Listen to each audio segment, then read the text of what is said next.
Welcome back to Meet in the Lobby. This is the podcast where hospitality meets innovation. I'm Dorien Murphy. And I'm Melissa McCormack. Now, Dorien, we have spent what feels like our lives in hospitality, but I'm curious, do you have any recent only in hospitality moment? Melissa, I do have one. And at this particular time, I'm like sitting in this space, like, are you serious right now? But really in luxury, the are you serious right now moments really become the only in hospitality moments, right? So I have the pleasure oftentimes to go out with your team, Melissa, and go to the properties and hear about the procurement woes and the procurement goes that are happening. And at this one particular meeting in Chicago, I had the pleasure of meeting with all of the different executive property leaders, including the executive chef and also the director of food and beverage. And we were talking about glassware and other OS&E, and then I don't know how we ended up here, but an entire argument broke out about butter spreadability on the table during breakfast. Oh, Now, wow. having had breakfast at this particular property on this particular moment, I actually agreed with the director of food and beverage when he said the butter wasn't spreadable enough for the bread on the table. But then they get to talking about, what temperature is actually the best spreadability for salted butter on the table. And in the back of my mind, I'm like, only in hospitality do you talk about the spreadability of butter at the breakfast table. Isn't that the truth? And I think a lot of people don't understand how much thought and really science goes into the guest experience. Whether it's spreadability of butter on the table or softness of the bed or placement of the rugs or the press on the uniform. I mean, all of these things go into just that perfect guest experience.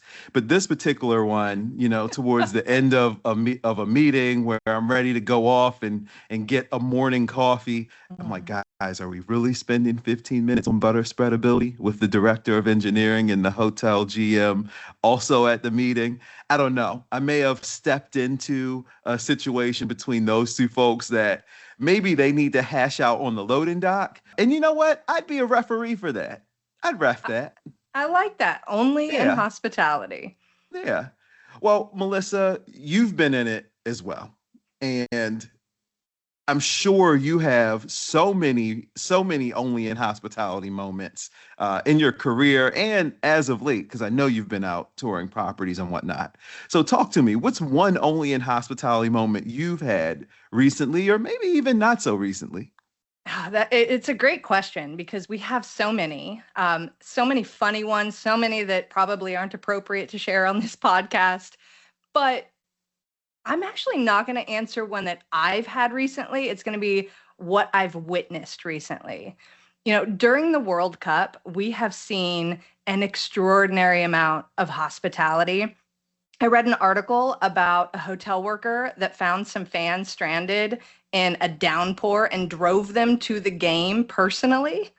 Uh, you know, People are opening up their homes so people can experience the American culture.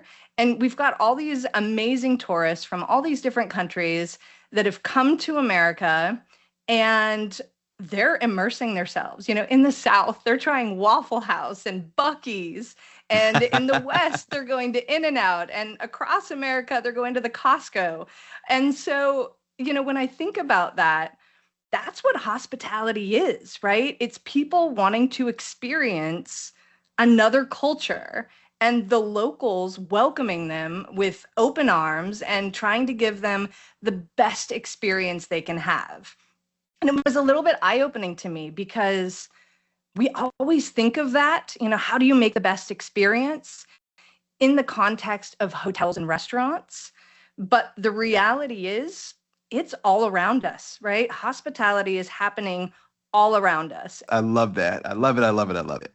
Oh, I'm glad you love it. So I think we should transition right into the grit of this episode. And today's episode is going to be a little bit different. We're going to answer your questions, so our listeners' questions, and it's going to be centered around cost saving strategies and where operators can find new opportunities to drive revenue or increase savings. You know, Melissa, these are questions that we're hearing from operators right now, from ownership groups to management companies and even on property leadership.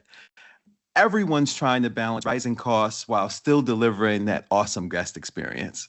Yeah, I couldn't agree more. So today, let's focus on practical, high impact moves and looking at what's actually working at the properties right now. Whether that's looking at contracts or revisiting menus, labor, or how you're using the space in your hotel, this one's for you. So tune in and buckle up your seatbelt. All right.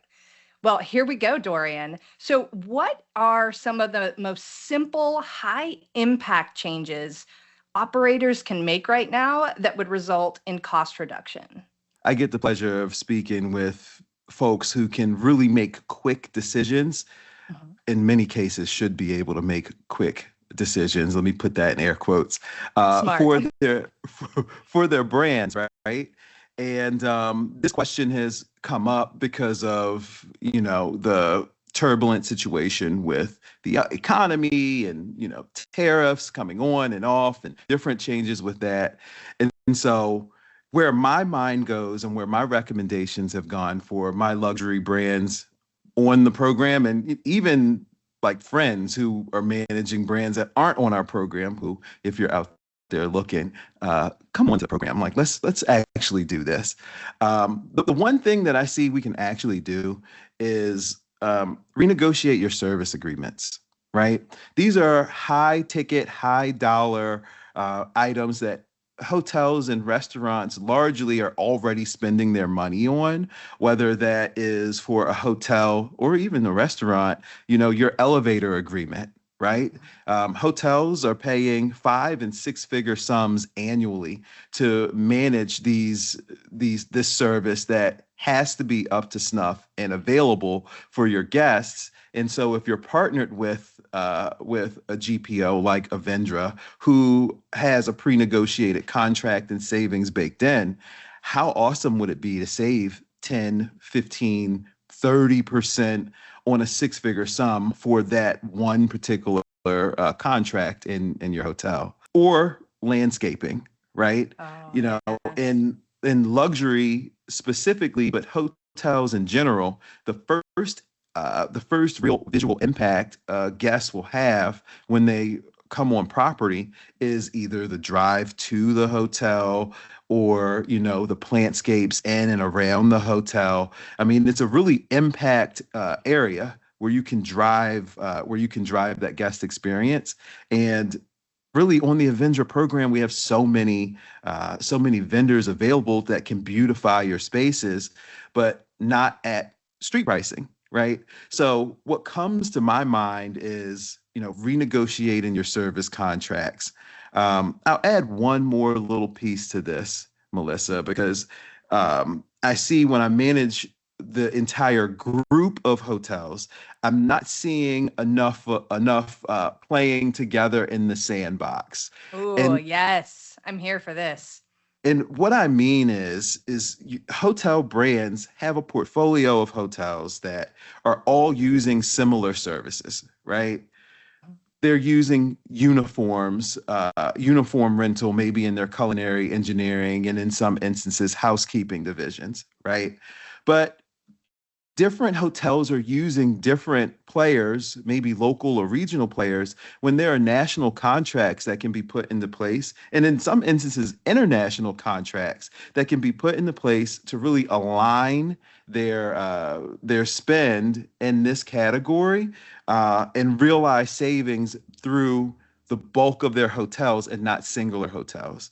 And so when we're talking about cost savings, that can really save hotels money at the corporate level and at the hotel level.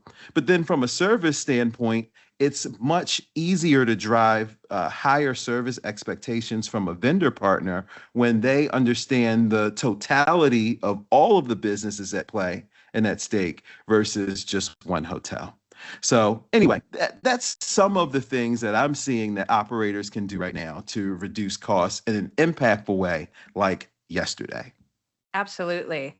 You know, encouraging them to zoom out a little bit, right? See how we can aggregate a little more. And I loved how you highlighted landscaping because first impressions are everything, right? When you're driving up to a property, that's what you see first.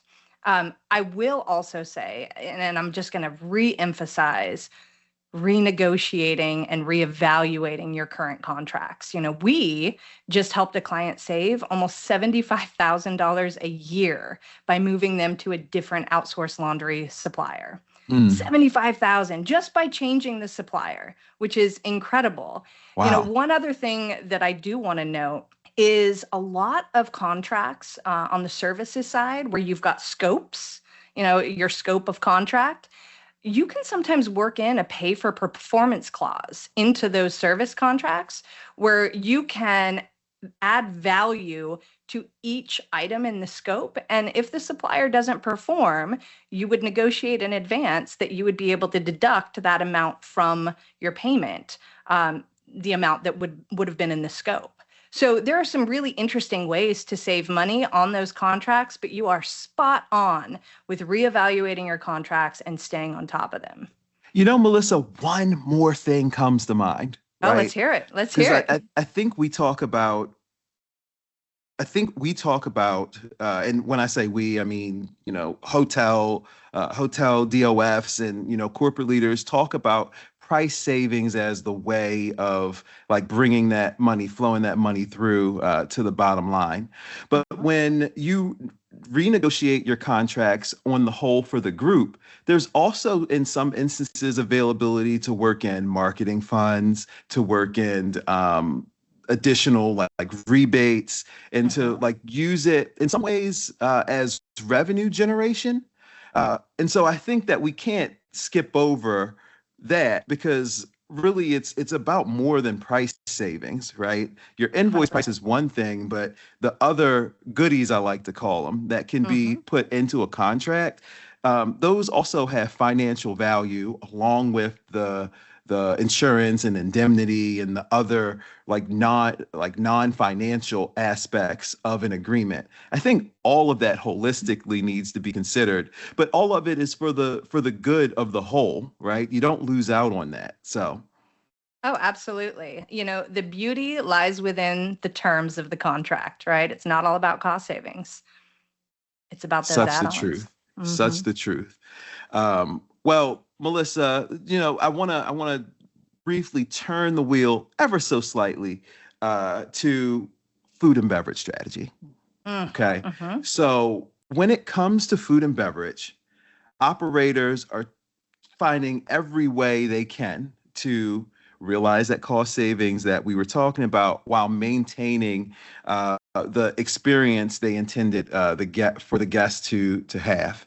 So when it comes to food and beverage, in your opinion, how do you think operators can elevate their menus without significantly increasing their costs? And what are some strategies that you see work today? Oh, I'm going to get on a soapbox here. Let me move a little closer to the microphone. Okay. I'm moving back. I'm moving back. You got the court. Open court for you. Perfect. I'm so passionate about this. So it comes down to menu engineering. In my opinion, menu engineering is key. And I mean that in a few different ways. So number one, utilize seasonality, right? Fresh, lower cost items. Look at cross utilization of items on your menu to reduce waste. Stay on top of commodity pricing trends, right? Most suppliers actually offer outlooks and forecasts, whether it's your produce supplier or your broadline distributor. Those tools are available for you, and you need to pay attention to what moves on your menu and what doesn't. And you need to be willing to pivot, right? Don't have a stagnant menu because costs are going to go up, pricing will stay the same, and you're not maximizing the menu. Now, on that note, about 15 to 20% of the time when you have a special on your menu, that is what's ordered.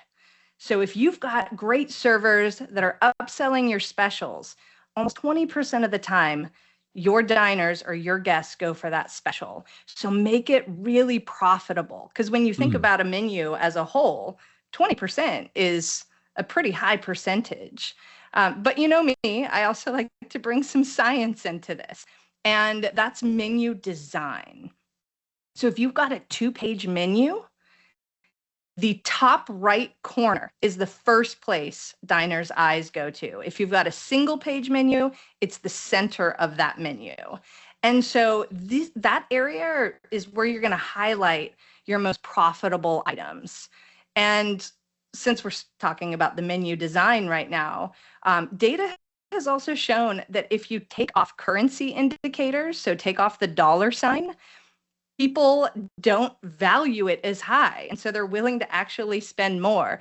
The number 32 looks a lot different than dollar sign 32. Huh. And it's crazy, right? Yeah. And when you think about price columns, you know how you usually have, here's your menu item, and then there's a column of pricing. Studies also show that people tend to look and pick the second least expensive item or a mid-range item. This is the same thing for wine lists. And you need to utilize that logic if you're going to have a column menu to put your highly profitable items in that second to lowest price slot. However, if you get rid of the column and you add the pricing to the back of, or to the end, I guess I should say, of the item description, you're not going to have that scanning of a column to look by pricing. You're going to have people looking by what your menu offers.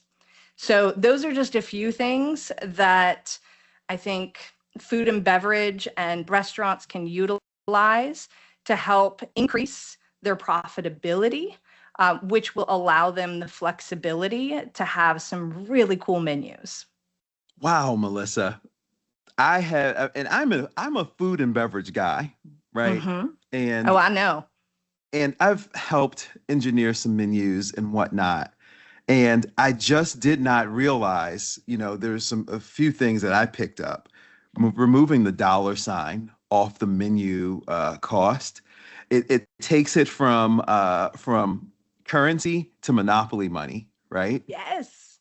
And I'm just thinking back to when I actually go out and order food. I mean, when it's done that way, I focus on what I want a little bit more than subconsciously focusing on the cost of the thing. And so what a way to just drive value just from how you showcase the price of your menu. The other thing that really stood out is packing in the margin Mm. on the second most costly item on your menu, because folks generally want what's the best, but then they also, when you weigh cost, when you're thinking about that highest cost item, you're like, well, maybe I shouldn't get that because it's just too expensive, only because it's the most costly thing on the menu. So packing it into that next to closest highest cost item is a way to drive margin for sure. And then the other thing is, and I'm going to just summarize what you said about the dogs on your menu. Get rid of the things that have the high emotional investment from the chef that aren't really making the money, right? Yes. The thing that has Chef John's special sauce on it, it's not moving. So take that off and replace it with an item that, has high margin or high value, or don't even replace it at all, right? Um, I'll add one thing to it is sometimes I go into menus, even in luxury or upscale restaurants, and I see that the menu does not need to be 2 pages. It should Yes. only be a page, and Mm-hmm. just give me your greatest hits, the things that you really do well, that really have high margin and that really sell. And getting offloading some of that excess inventory is in the special, right? Absolutely. People get decision fatigue, right? You give them Yeah. too many options, they get paralyzed. So I think I mean you hit on all of the chords, all of the chords, and that's just the quick thing that I'll add. And now that I'm thinking about it, there's one more thing I'll say, All and right. this isn't necessarily like retooling your menu, but this recently happened when I was speaking at a finance summit in Chicago. I checked into this particular hotel, and I mean the hotel was just it was excellent. It was excellent from the check-in experience. It was very discreet. And so when it was finally my turn, I was able to essentially whisper to this front desk agent. And they got me checked in. And as they took me from around the desk to show me the elevator, the front desk agent said, "So, Mr. Murphy, are you planning on having an old fashioned tonight?" And Woo! in the back of my mind, I'm like, well, I wasn't, but I mean, don't. Oh, please. I know you. You were going to have an old fashioned. Don't even try. Well, I had to work. I was preparing for what I was going to speak about the next day, but I'm like, well, don't tempt me with a good time. But the thing that I really liked about it was somehow throughout the chain, they understood that I liked an old fashioned, and the front desk agent was already kind of soft selling me on the idea to get one, where I wasn't necessarily going to go to the restaurant because I had to work. What I ended up doing was stopping by the hotel restaurant, grabbing an old fashioned, and taking it up to my room to sip on that while I knocked out the final preparations I had to do for uh, my my conversation the next day. And Hmm. so when it comes to like just revenue generation and F&B in general, it doesn't need to start when the guest says, "Oh, I'm hungry, let me order IRD," or when the guest comes into your restaurant. You can Hmm. already be planting the seeds of revenue generation at the front desk at check-in. Oh, absolutely. Hotels are an ecosystem, right? They all work together, trying to enhance the guest experience, but also trying to drive revenue for the property. I love that story. And now I'd like an old fashioned. Thank you. And he got me with it. He And did. and when I got up to the room and I'm sipping this old fashioned, I'm like, that's revenue generation at its finest, man. It Oh, hit me at that 100%. point. Oh, you got me. I see what you did, and I like it.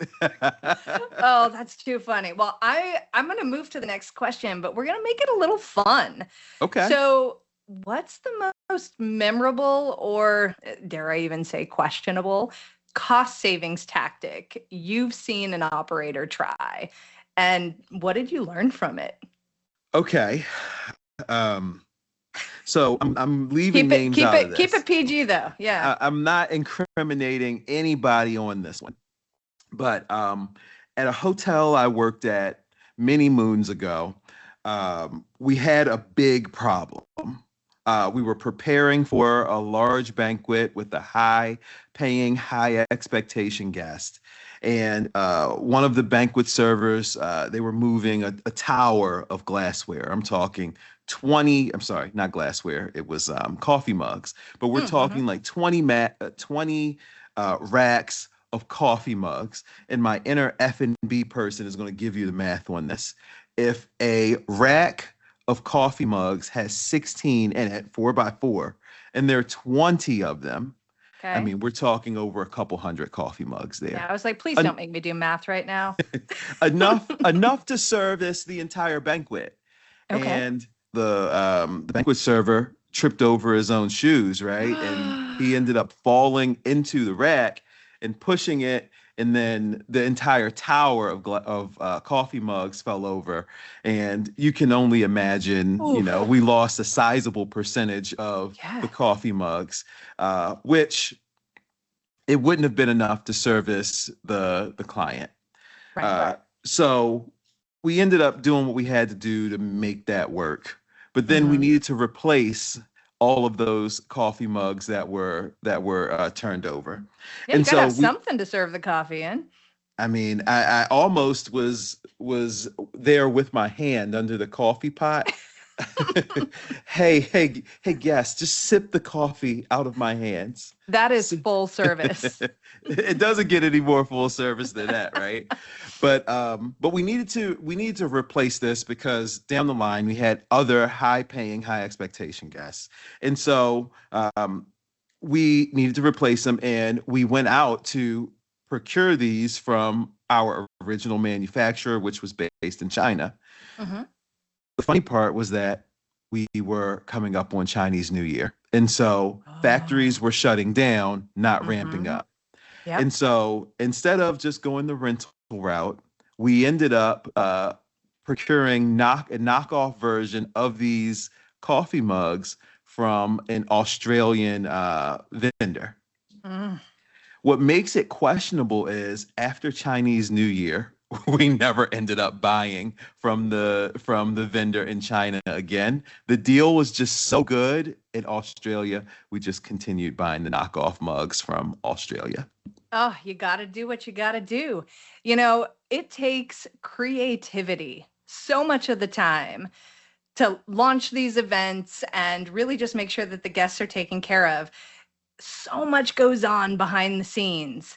I mean, I think back to COVID and how Yeah. creative operators had to get back then as well. But hospitality, man, we are resilient and we will find a way. Only in hospitality, like we said Eh, at the beginning. Only in exactly. hospitality. 100%. So, you know what? I think that's our time for the day. We'll put a button in it right there.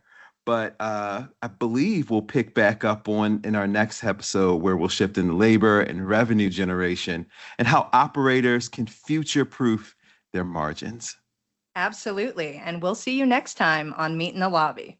Thanks for meeting with us today. Interested in becoming a member of Avendra's procurement services? Scan the QR code on the screen or visit us at www.avendra.com to inquire.